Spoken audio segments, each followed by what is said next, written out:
Let's talk about aging in place and long term care. Recently, there was a survey done, and there's a lot of misconceptions about Medicare, long term care, living in your house as you age. So, 58% of Americans incorrectly believe that Medicare covers long term care, and it doesn't. And if it does, it's only briefly. Now, I just personally learned this because my mother had fell and broke her hip, and part of getting her back to living at home, she had to go to a nursing facility here in Morristown.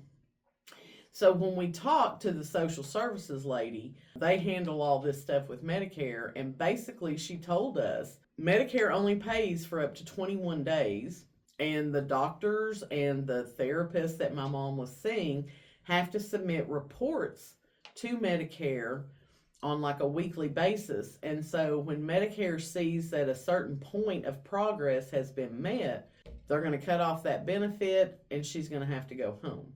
So there was no decision making that was done by the family, by my mom, anybody like that. Medicare determined how long my mom had to stay in this rehabilitation facility.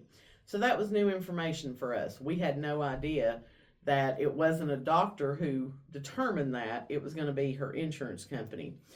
70% of those people who are turning 65 today are going to need long term care, yet 41% doubt that they'll live long enough to actually use long term care insurance. There's a lot of people who expect to use Medicaid, indicating that plans to spend down savings to qualify for it, and potential Medicaid cuts could severely limit long term care options for adults. Basically, the aging parents are saying, we don't think we're going to have an inheritance to leave our kid because we're going to be end up paying for these long term costs. Basically, people are living a lot longer now thanks to medical advances. I know when my grandparents passed away, they were in their 60s and 70s. Both of my parents have already outlived their parents because they're both in their 80s. So a lot of times it does cost out of pocket when they have to go to all the doctors that they have to go to, when they go get prescriptions filled. In the case of my mom with a broken hip, we had to get certain medical equipment for her once she transitioned back home. A lot of times families are just not prepared for these added expenses. And a lot of people that are boomers want to stay in their home. They don't want to have to move out.